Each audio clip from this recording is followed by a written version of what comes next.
নমস্কার বন্ধুরা, অ্যাস্ট্রো নীলমণি চ্যানেলে আপনাদের সবাইকে স্বাগতম। আজকে আমরা ধনিষ্ঠা নক্ষত্র নিয়ে বলবো। আমরা এই নক্ষত্রের জাতক জাতিকাদের স্বভাব এবং চারিত্রিক যে বৈশিষ্ট্যগুলো আছে সেগুলো নিয়ে আলোচনা করব। এছাড়াও এদের কেরিয়ার এবং স্বাস্থ্য সংক্রান্ত যে দিকগুলো আছে সেসব নিয়েও আজকের ভিডিওতে আমরা বলবো। তো বন্ধুরা, ভিডিওটা শুরু থেকে শেষ পর্যন্ত দেখতে থাকুন, আশা করি ভালো লাগবে। প্রথমে আমরা ধনিষ্ঠা নক্ষত্র কি সেটা একটু জানি। ধনিষ্ঠা হলো মকর এবং কুম্ভ রাশির নক্ষত্র। মানে মকর রাশি এবং কুম্ভ রাশির জাতক জাতিকাদের মধ্যে ধনিষ্ঠা নক্ষত্র দেখতে পাওয়া যায়।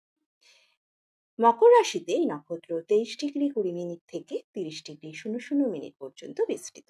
আর কুম্ভ রাশিতে 16°00' থেকে 6°40' পর্যন্ত বিস্তৃত। এই নক্ষত্রের নক্ষত্রপতি হলো মঙ্গল আর রাশিপতি হলো শনি। নক্ষত্রের প্রতীক হলো ঢোল আর দেবতা হলেন বসুদেব।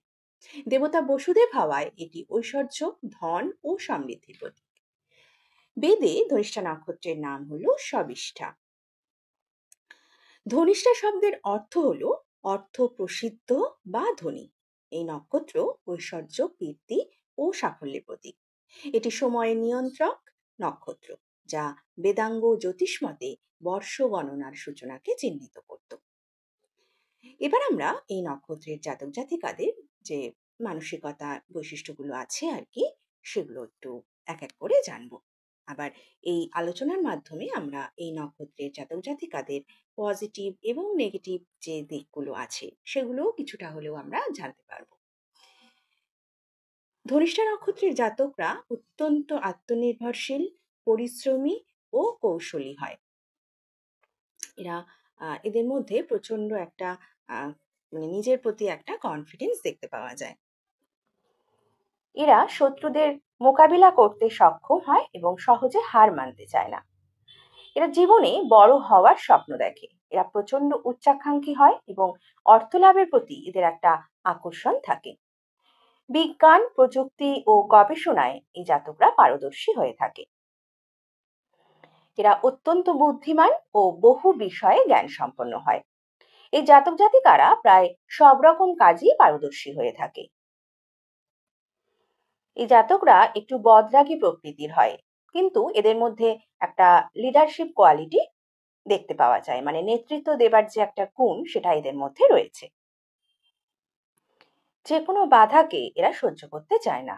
এরা কঠোর পরিশ্রমে বিশ্বাসী ও স্বনির্ভরশীল। নিজের কৃতিত্বের ওপর ভিত্তি করে এরা সফল হতে চায়।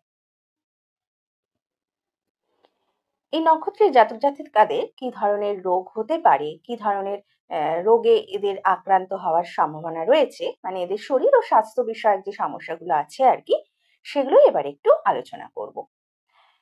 এই নক্ষত্র আমাদের শরীরের মালাই চাকি বা উরুর অংশ, হাঁটু থেকে পায়ের পাতার উপরের অংশকে নির্দেশ করে। এই জাতক জাতিকাদের যে সম্ভাব্য রোগগুলো হয় সেগুলো হলো পায়ে চোট বা আঘাত, ফোড়া, শুকনো কাশি, খোঁড়া হয়ে যাওয়া, পা কেটে যাওয়া, এছাড়াও পা ভাঙা, রক্তদূষণ, হৃদরোগ, উচ্চ রক্তচাপ, অনিয়ন্ত্রিত হৃদস্পন্দন বা প্যালপিটেশন যেটাকে বলি আমরা, বা হঠাৎ অজ্ঞান হয়ে যাওয়া, এই সমস্ত রোগগুলো এদের মধ্যে হওয়ার সম্ভাবনা রয়েছে। ধনিষ্ঠা নক্ষত্রের জাতক জাতিকারা অনেক রকম কাজেই পারদর্শী হয়ে থাকে। এবার কোন কোন পেশা বা কর্মক্ষেত্রে এরা নিজেদেরকে প্রতিষ্ঠিত করতে পারবে, সেটাই এবার একটুখানি জেনে নিই। এই জাতক জাতিকারা খনন প্রকল্প ও মাইনিং ইঞ্জিনিয়ারিং এর কাজ, তারপর যোগাযোগ ও পরিবহন সংক্রান্ত কাজ, ইন্স্যুরেন্স ও বিনিয়োগ সংক্রান্ত যে কাজ হয় আর কি, সেই সব কাজের সাথে এরা যুক্ত থাকে। এছাড়াও অনেকে হোমিওপ্যাথি ও আয়ুর্বেদিক চিকিৎসা সংক্রান্ত কাজে সাথে যুক্ত থেকে কাজ করে। অনেকে আবার কৃষিকাজ, চা ও কয়লা শিল্প, তারপরে খনি ও ধাতব কারখানায় কাজ করে থাকে। অনেকে আবার চর্মশিল্প বা পুলিশ ও মিলিটারি বিভাগে কাজ করে থাকে। এছাড়াও অনেকে কারাগার সংক্রান্ত কাজ বা নিম্ন শ্রেণীর কর্মী হয়ে থাকেন। আবার অনেকে পরিশ্রম নির্ভর যে কাজ হয় সেই কাজের সাথেও যুক্ত থাকতে পারেন আর কি। তো বন্ধুরা, আপনি যদি ধনিষ্ঠা নক্ষত্রের জাতক হয়ে থাকেন, তাহলে আপনার মধ্যে আপনি এই উপরিউক্ত সমস্ত গুণগুলি আপনি দেখতে পাবেন এবং নিজের শক্তিকে কাজে লাগিয়ে জীবনে অগ্রসর বা সাফল্যের পথে অগ্রসর হন। তো বন্ধুরা, ভিডিওটা আপাতত এই পর্যন্তই। দেখা হবে পরের ভিডিওতে।